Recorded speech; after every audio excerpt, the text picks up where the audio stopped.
Now we're rolling. Damage Plan MMA podcast. I'm Jason. As always, my co-host, the voice of MMA in Utah, Zach Partridge. What up, dog? What up? Man, I am still riding a high from Saturday night, man. I'm still tired from Saturday night. A natural high. Let me just clarify that.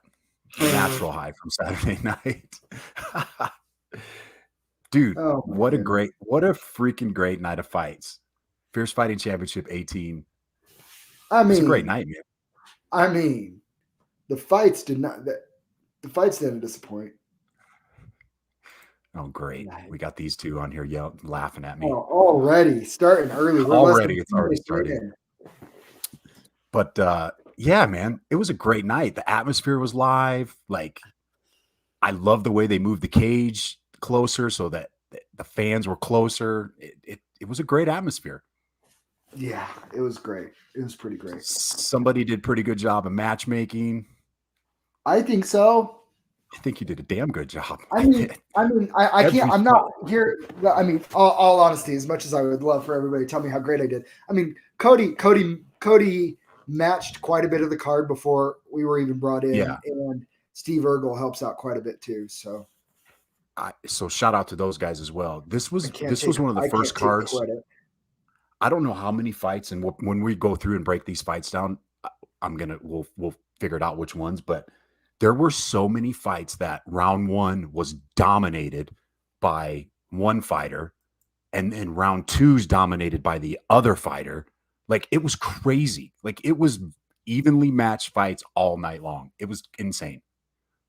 Yeah. Hillary, she doesn't normally listen to the podcast, so don't let her fool you. I mean, I appreciate the support, but I mean, support looks funny when we're getting made fun of already. I know. Yeah. Tell me about it. Actually, you know what? I take that back. They were taking shots at you. So keep at it, girls. Shots at me. It's usually you. Keep at it, ladies. Get them. It's usually you. It's usually you that's getting all the crap. Yeah, that's right. It's a nice change. Nice change. No, it was really good. I thought the atmosphere was really good. Everybody seemed to really enjoy. Yeah. I'll tell you what. If we did anything right, it was we had everybody out of there. The fights were done by 9:30. Oh, that was so nice. I mean, we were able to. We made it down to Benihana's. Got some Benihana's afterwards. Yeah, it was good. I went home and went to bed before midnight. That was awesome. I had so many people that had never been to the fights before, and they loved it. They loved it, dude. If there's anything, if we could just bring awareness to like Northern Utah about how fun just going to these events were in person, like every MMA event, it doesn't matter the promotion, us, Steelfist, whatever. We'll be able to go to anywhere, do anything, and just and have people fighting for tickets because they're always fun. They're a great time. In the cage, they're always fun. Yeah, I just can't get over, like, Utah MMA right now it's hot. It's sick. Like, it's hot. Like, we have two phenomenal promotions. Like, it is. Yeah. The commentary was having Chris on the commentary. I don't know if I laughed so much with him. He kept saying fighters look like other people. He kept making references about fighters. Like, if this fighter and this fighter had a baby, it would look like this guy. And he kept doing it. And some of them, I'm like, come on, dude, that's not nice. And some of them, it's like, now you can't unsee it. Like Reggie Pena, with Brendan Schaub. I was dying, dude. Oh man, that was best. Yeah, that was awesome. Chris shot at Brendan Schaub's comedy. He's funny. Chris is freaking awesome, man. Like, the guy's knowledge in fighting is just amazing. He's amazing hands. Malachi's dad pulled me aside and was like, "Hey man, do you think you can get Chris to take a picture with Malik?" I'm like, "Yeah, hell yeah, he will." Like, dude, he's all about it, man. I love it. I love it. Dude, should we talk about the card? I mean, I don't see why not. All right. And I'm on the Fighting Out of Utah MMA News. I think this is Dutch's page, right? Didn't Dutch start this page? Yeah, but Steve Farragher did, right? He was reporting that night, I believe. Yeah. By the way, Steve, I did start listening to that podcast. Thank you very much. And I'll just say this one more time. Thank you to all the fighters that came out. Win, lose, whatever. Like everybody, there wasn't a. So I can't always say this. We watch fights. Me and you are critical at times, right? You know, you could say we could say what we want. I feel like earned that we're fair and respectful. We always be fair, but we'll call it how it is. I can honestly say not one person quit in there. No. There was guys that went out on their shields for 100%. I mean, there are guys that you want to talk about going out on your shield, but there were a couple fights where it's like, dude, they got to break soon, and they never did. I mean, if they got finished, they legitimately got finished. Hey, and you know what? The refereeing was. I got to give Dave Selliestead and Tyler Tomlinson a little bit of credit. I thought they were on point. They were spot on. The referee was great. Go to fiercefightingchampionship.com. It's on there for free right now. Boom. Check it out. Let's talk about this card, man. First fight of the night was Tate Johnson versus Sidney Blackwood. Supposedly these guys are both making their AMI debuts. Supposedly green fighters. There was nothing green about either one of those guys. Tate Johnson's a killer. Hey, and this, I just talked about it before we started this. Back and forth. Sidney Blackwood dominates the first round. He gets the takedown, controls him the whole first round. Wins the first round. Comes back. Yeah. Tate comes back the second round, and he's a bang Muay Thai guy. And you start to see him start to flow with his combinations and his kicks. And, you know, maybe Sidney might have gassed out a little bit by the third round, but he still kept fighting. 1-1 going into the third. That was a great fight. And one of the judges actually gave Sidney the second round too. So it's not like the second round was like it wasn't all Tate Johnson. The momentum was shifted. I don't really see how you get Sidney the second round, but I mean that was another guy that when the momentum was shifting and he was tired, and that's all it was tired. Yeah, dude fought his heart out the whole fight. But Tate Johnson, man, I believe we're gonna have both of those guys back on the show very soon. Tate Johnson there's nothing green about that guy. Like you could see once he started getting his flow, once he broke that sweat and the blood started flowing, he was crisp. Nice leg kicks. He was good. I mean, his striking is debut guy.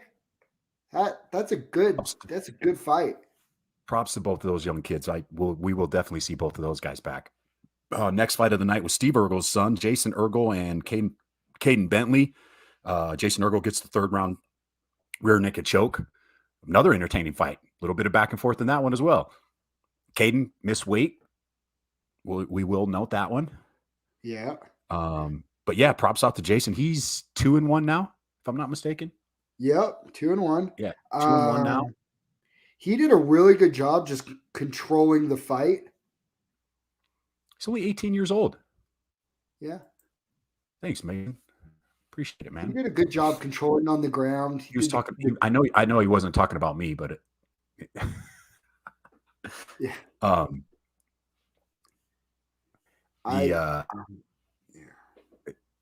He looked good. The kid's only 18 years old. And he stayed composed.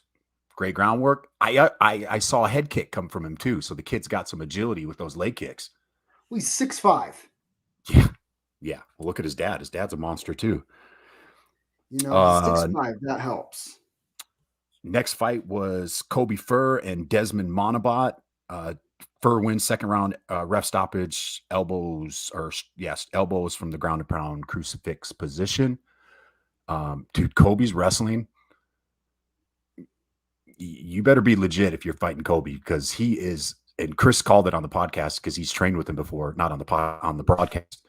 He said Kobe is, if he gets a hold of you, he's like a leech and he will not let go.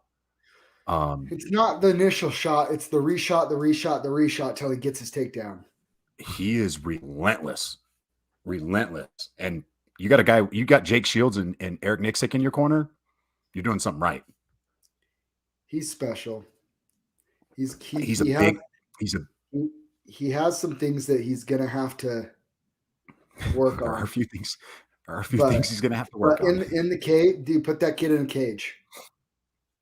And he's one of those guys that like Cole Fowl said, they were born in the wrong era. They should be in arena with some spears and swords and shit and fighting to death because, yeah, those guys are legit, man.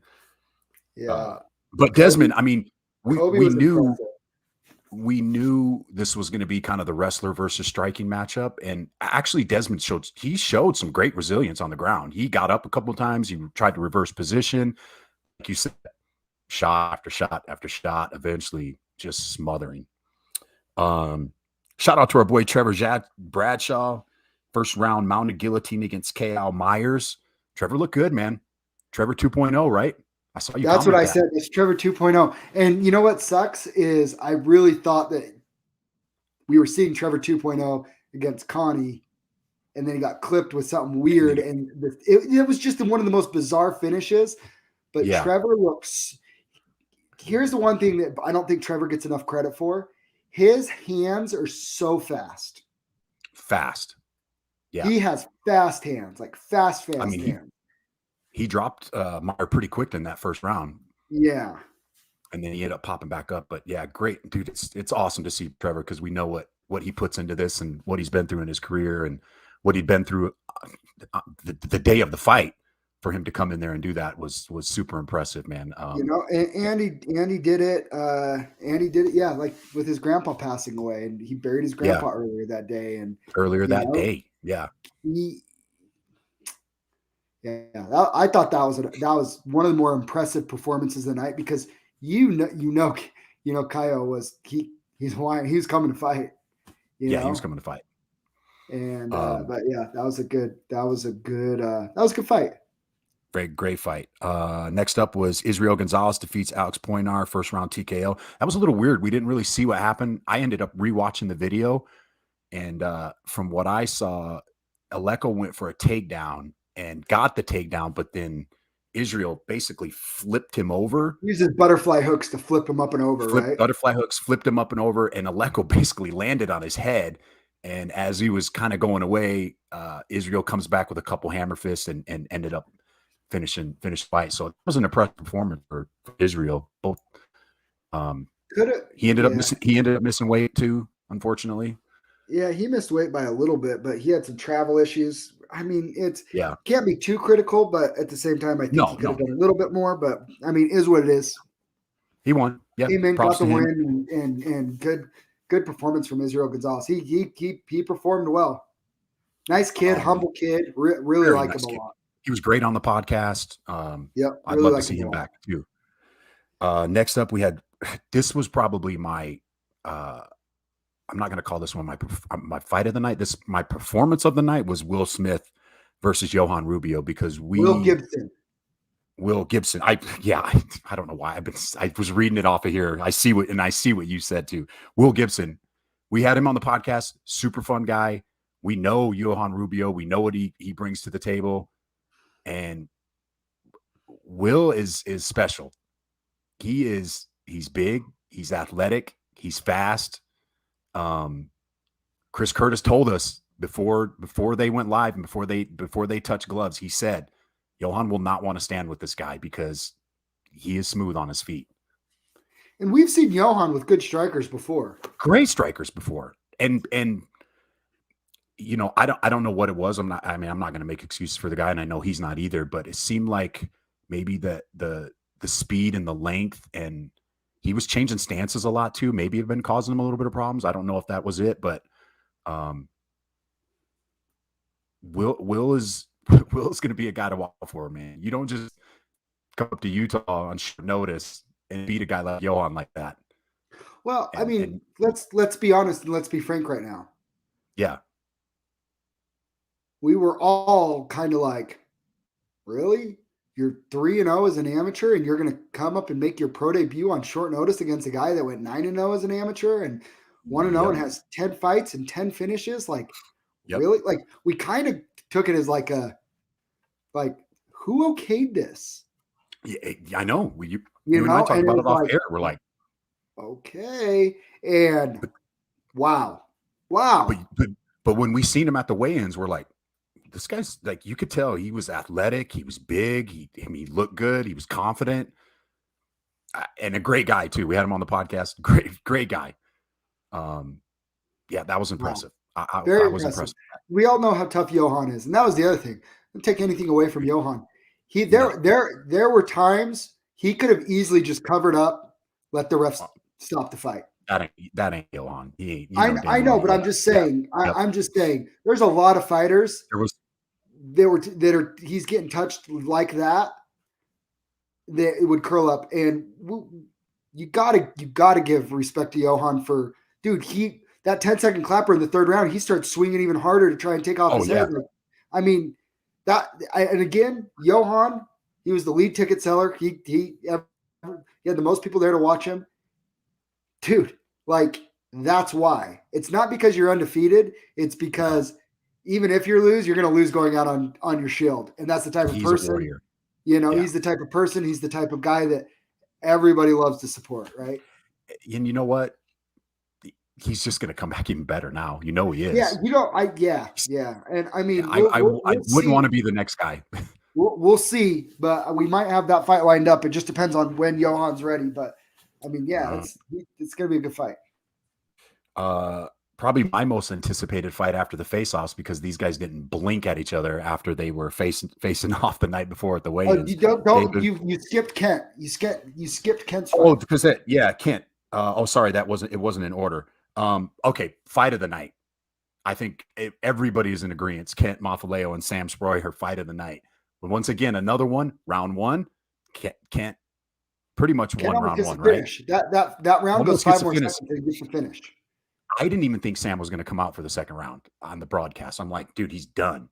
And he comes out. Not only does he come out, he comes out, gets takedowns, secures takedowns, and holds Kent down and controls him the whole round.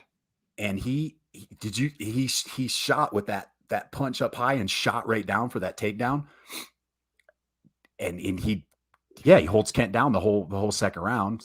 Third round comes out. We're like, okay, the blueprint. One needs to get the takedown. One guy wants to keep it standing. Kent kept it standing, landed a couple jabs, and those elbows, nasty. We were in the splatter zone.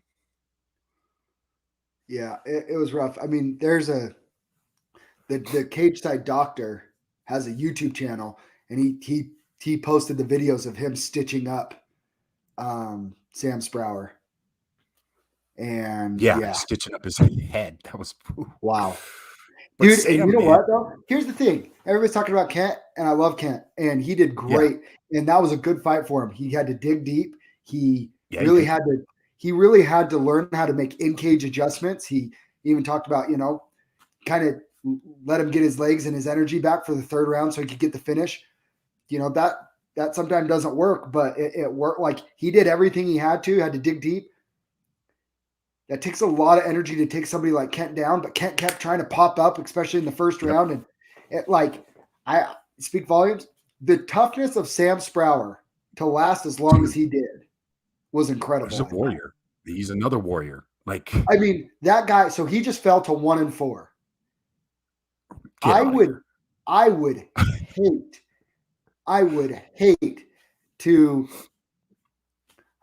hate to match him with a guy with another losing record and let them bang it out, because that dude will not quit.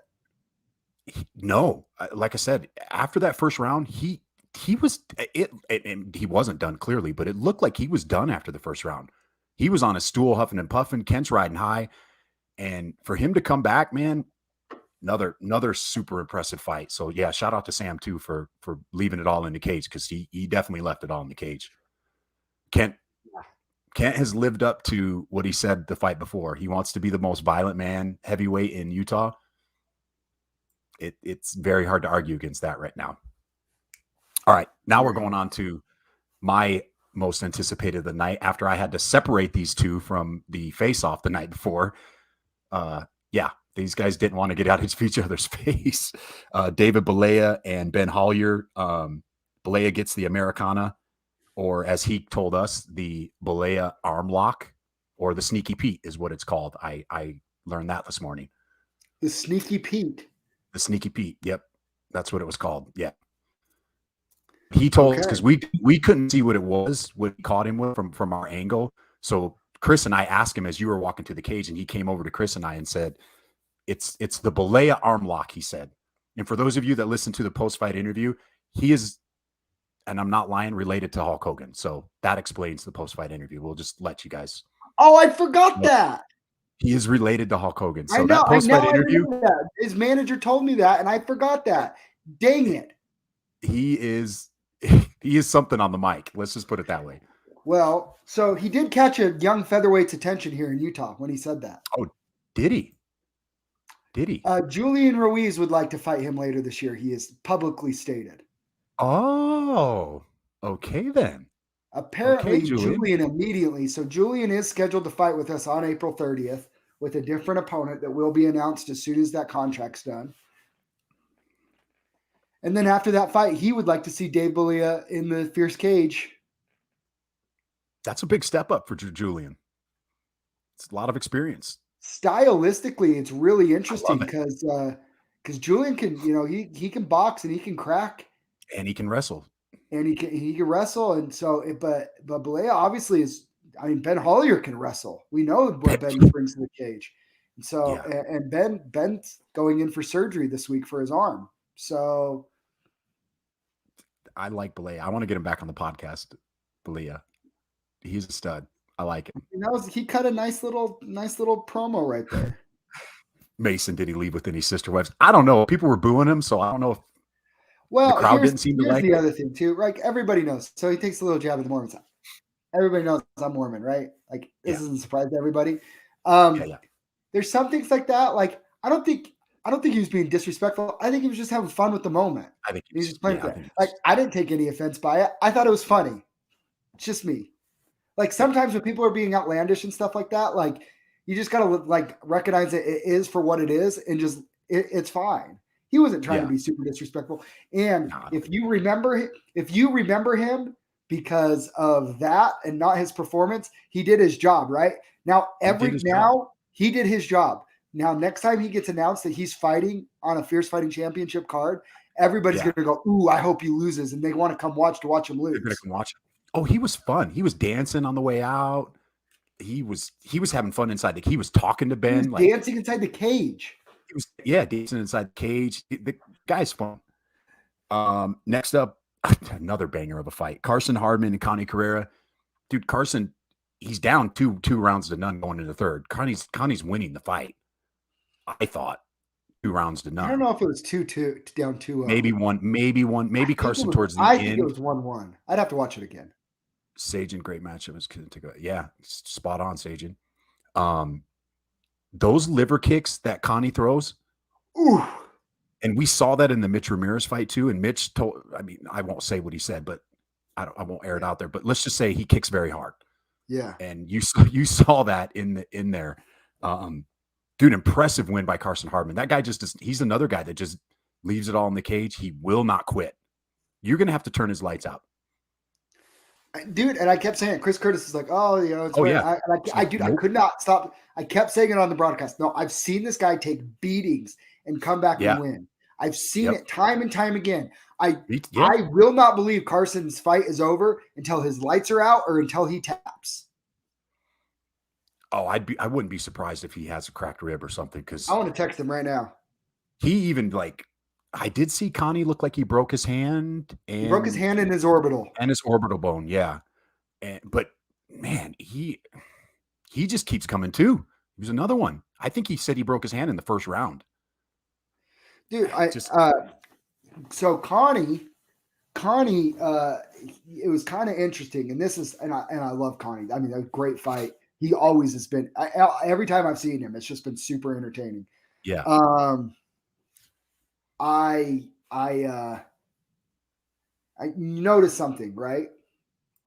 When he fought Mitch, that second round, he didn't even sit down. He was amped and ready to go after 2, going into the third, right?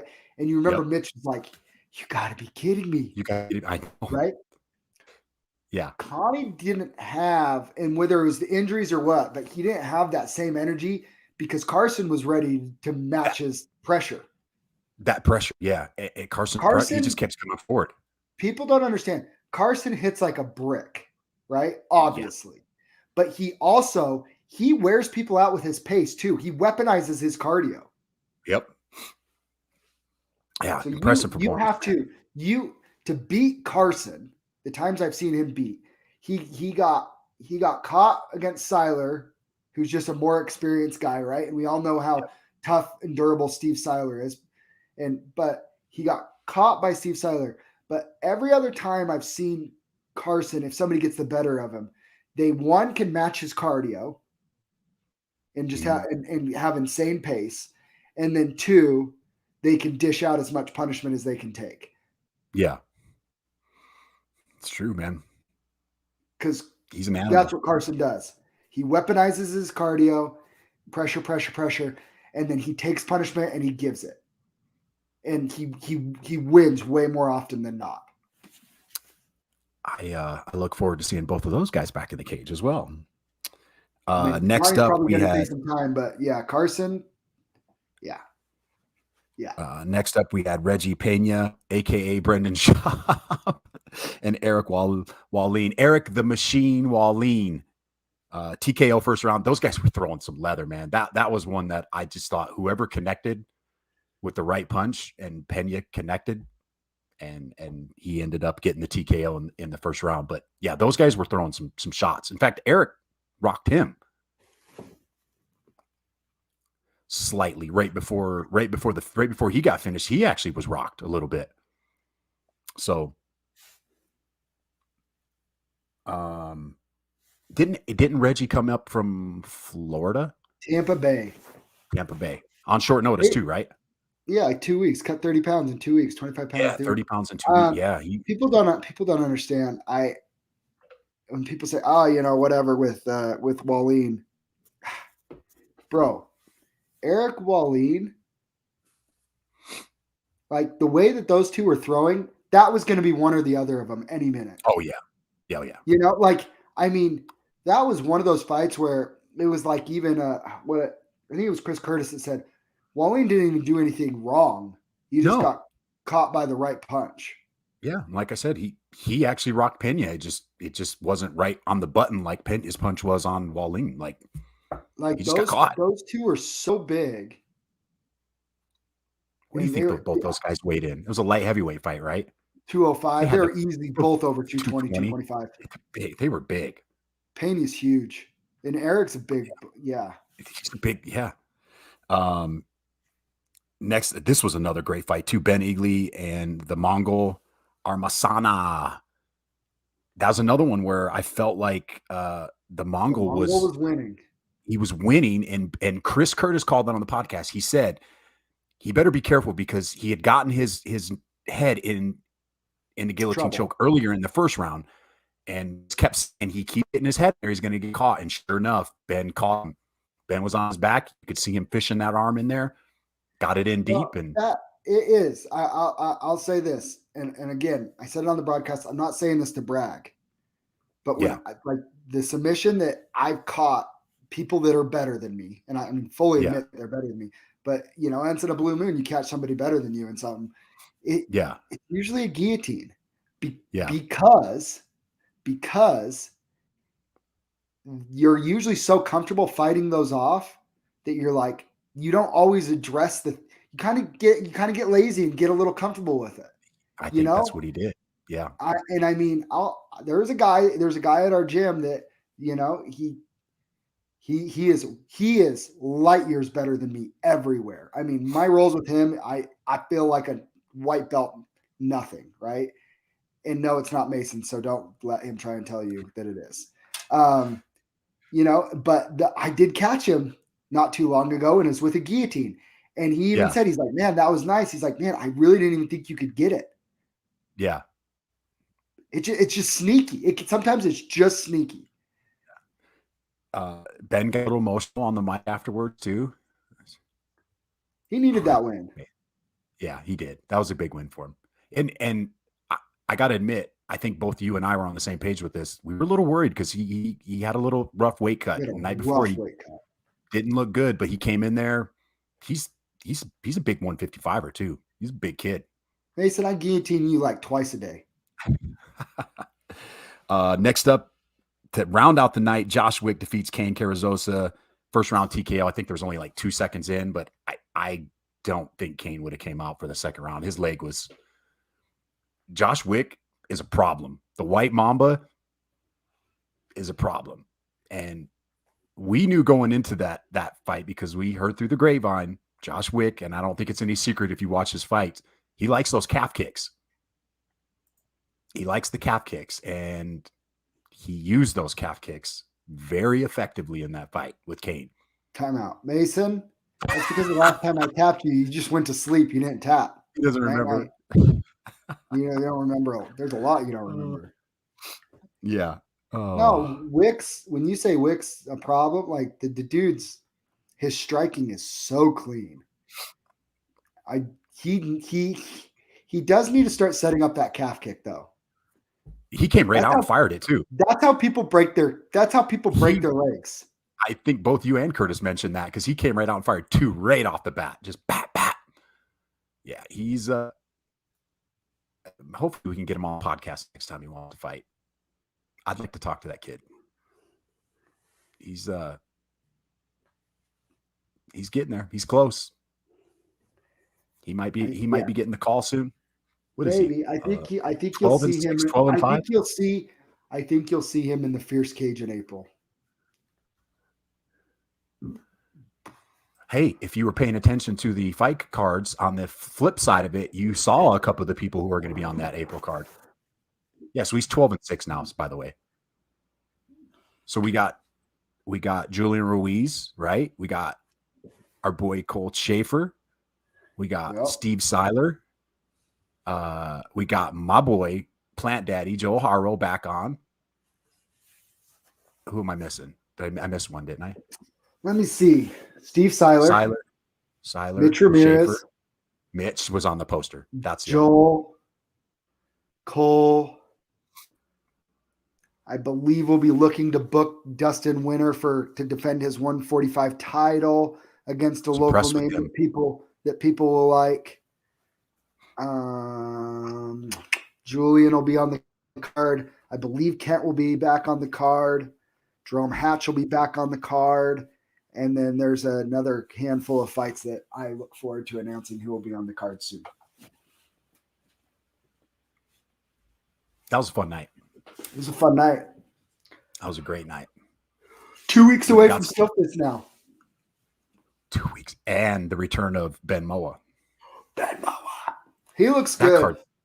He does look good. I saw pictures of him in training, and he looks. We've been training, dude. He's.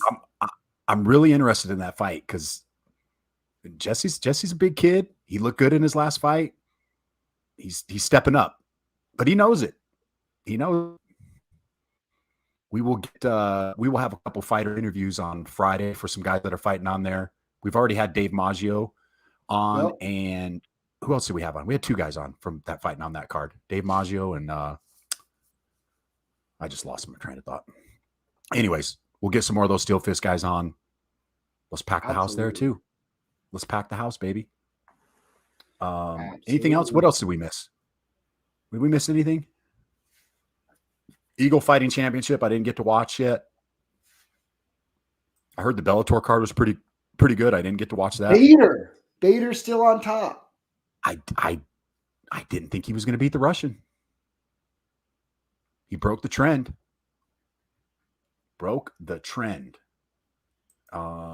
Yeah, that's it, man. Thanks everybody for tuning in. Yeah, it's fun. And thanks everybody for coming out and watching. That was awesome. Yeah. Did you see Pedro had his little booth? Did you get a chance to go up and? No, I never went up and looked. I saw the video of it after. I'm like, man, that looks so cool. So Sierra MMA, we've the Fierce Fighting Championship. We are doing the Be Fierce, Be Kind nonprofit anti-bully campaign, and Sierra MMA was there with a couple of their students. 2 of them were doing some jiu-jitsu demonstrations, and I believe they're 10 and 12 years old. Freaking Cody. And then I think his name's Matt. He's Joel's boxing coach, and he holds pads for Joel. He had his daughter there, and she's 12, 13 years old, and she was hitting pads. And I'm telling you, she was putting a lot of guys to shame, hitting those pads and throwing those kicks. She was legit. Yeah. Hey, happy birthday, old man, Cody Bunderson. Happy birthday, Cody Bunderson. Happy birthday, brother. No, I'm not going to take a shot on your belly button. You wimp. So Cherie had to get it on video.